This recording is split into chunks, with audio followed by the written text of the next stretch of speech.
himala. Pero mayroong nag-iisang Nora Aunor. Ang kanyang tunay na buhay ay isang pagpapatunay na walang imposible. Kahit para sa isang batang nagtitinda ng tubig at mani sa rilas ng tren. Ang kanyang tunay na buhay ay nasalamin sa buhay ni na Elsa, Corazon, Delia, Flor Contemplacion at marami pang iba. But Nora Aunor was even bigger than all her roles. Higit pa sa mga karakter na kanyang binigyan ng buhay, binigyan niya ng buhay ang pangarap ng milyong-milyong Pilipino. Kahit sa ang probinsya ka man manggaling, anumang hirap mo, Nora gave millions of Filipinos the most important gift, hope, pag-asa. Kung kaya ni Ate Guy, kaya ko rin. Kabilang ako sa mga Pilipino na nakita ang sarili nila kay Nora. Una kong nakita si Nora sa telebisyon sa Tawag ng Tanghalan.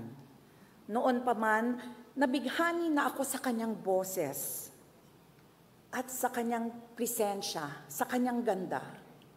Hindi pa man alam ng bansa na siya ay magiging isang phenomenon. To me, she was not just a star. She was our superstar. Siya noon ay 14 years old, ako ay magdodose pa lang, at tulad niya, isa din akong probinsyana. Hindi ko patiyak kung ano ang gusto kong marating sa buhay. Ang sigurado lang ako, noon ako ay isang die-hard Noranian. Kami ng kapatid kong si Malu ay may makapal na scrapbook ng mga litrato ni Guy. Tinatabi namin ang baon namin para lang may pambili ng comics, magazines, at mga pictures niya na binebenta sa bangketa ng Avenida Rizal. Wala kaming pinapalampas na issue. Minsan nagagalit ang mga magulang namin dahil bawal ang comics sa bahay at imbes daw na magbasa ng libro, ang binubuklat namin ay ang scrapbook at mga comics. Kaya tinatago namin ang mga ito sa ilalim ng kama. At kapag tulog na silang lahat, kinukuha namin ng flashlight at paulit-ulit na binabasa ang mga article tungkol sa aming superstar. At syempre, pag may pelikula si Nora, pipila kami kahit alas 8 pa lang ng umaga, kahit siksikan at kahit standing room only. Invested kami sa kanya. Kinikilig kami sa love life niya. Naiiyak sa mga pinagdadaanan niya. Nagagalit kapag may naninira sa kanya. Minsan sa eskwelahan, mayroon akong kaklase na sinabing, hindi daw bagay mag-artista si Nora dahil siya daw ay maitim. Alam niyo na ang nangyari. Ginera ko ang kaklase ko. Walang poise-poise. Bawal magsabi ng hindi maganda ang aking superstar. At milyon-milyon kaming katulad ko para kay Nora.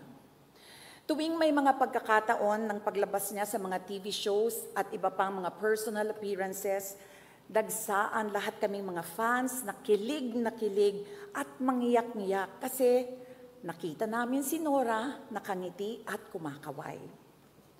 May mga fans na umaakyat ng bakod, hinihimatay, nag-aalay ng kwintas na sampagita hanggang wala nang makita sa leeg ni Nora Aunor. We were called the Bakya crowd, and we were proud of it dahil may superstar kami na isa sa amin. Philippine showbiz has never seen that level of adulation until Nora came, and never again after Nora. Gayunpaman, si Ate Guy ay nanatiling simpleng probinsyana at heart, walang attachment sa glamour, fame, or wealth. Ang naging mahalaga sa kanya ay ang kanyang dedikasyon sa kanyang craft dahil yun ang kanyang sukli sa pagmamahal ng kanyang mga tagahanga. Napapanood natin siya hindi bilang isang artista, kundi isang tunay na tao sa mundo ng kanyang karakter na ginagampanan. Hindi siya takot magpakita ng kahinaan. Hindi siya takot pumangit. Maaari ring hindi takot sa sasabihin ng mga kritiko o detractors. Binibigay niya ang lahat. Si Nora nga daw ang nagpauso ng mata-mata acting. Mata pa lang, patay ka na. Sa Himala, ako ang producer at siya naman si Elsa. Unang beses ko siyang nakatrabaho sa movie na ito at nakita ko kung paanong ang katahimikan niya ay mas malakas pa sa sigaw. Walang camera tricks, walang mabigat na musical scoring, walang kaartehan. Pero nung pumasok na ang eksena, ayan na, ibang Nora na. Biglang lumalim ang tingin o nag-iba ang paghinga o konting impit ng boses. She didn't act. She transformed. Ang gumaganap kay Nora ay hindi mukha o katawan, kundi ang kaluluwa. There is something about her that cannot be explained by technique alone. She is raw. She is real. She is authentic. She doesn't act. She becomes. She transforms. Hindi lang siya artista, siya ay alagad ng sining. May lalim, may tapang, may puso.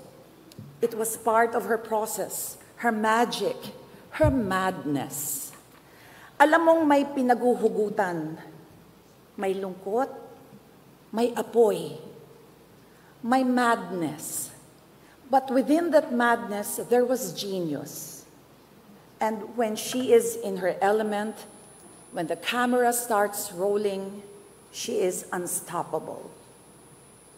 Himala was very memorable for us. Isa ito sa piling-piling projects ng Experimental Cinema of the Philippines noon. At ito rin ang kauna-unahang pelikulang ni-restore ng Sagip Pelikula ng ABS-CBN. Award-winning ang mga roles at pelikula ng ating minamahal. Pero para sa akin, makulay din ang daigdig ni Nora. Maraming dramang pinagdaanan, maraming kabaliwan, maraming tagumpay, at marami ding lungkot at kwento ng paghihiwalay. Sa gitna ng lahat ng ito, pinakita niyang muli ang tapang, tatag, higit sa lahat, pagmamahal ng isang mabuting tao. Nasaktan, naghilom, sinubok, lumaban, bumangong muli. Sa kanyang paglalakbay sa buhay, walang iniwang bakas ng galit. Sa maikli niyang buhay, maraming pangarap siyang binuhay sa puso ng karaniwang tao. Sa mga walang pambili ng sapatos, sa nag-aaral sa ilalim ng lampara, sa mga nagtitinda sa palengke o naglalako ng tubig. Ang career at pagkatao niya ay naging mabuting halimbawa din sa mga kapwa manggagawa sa pelikula.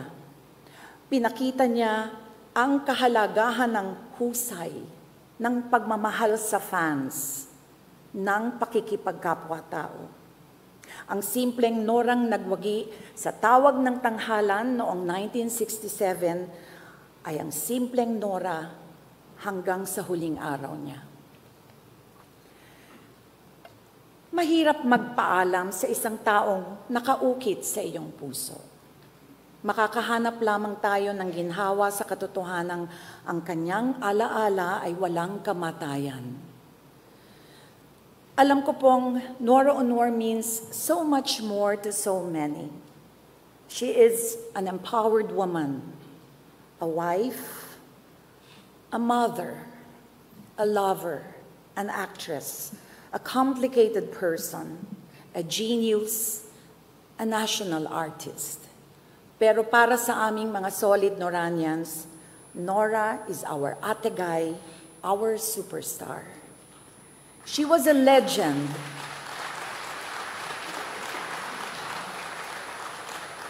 She was a legend while she lived. She will be immortal after she died.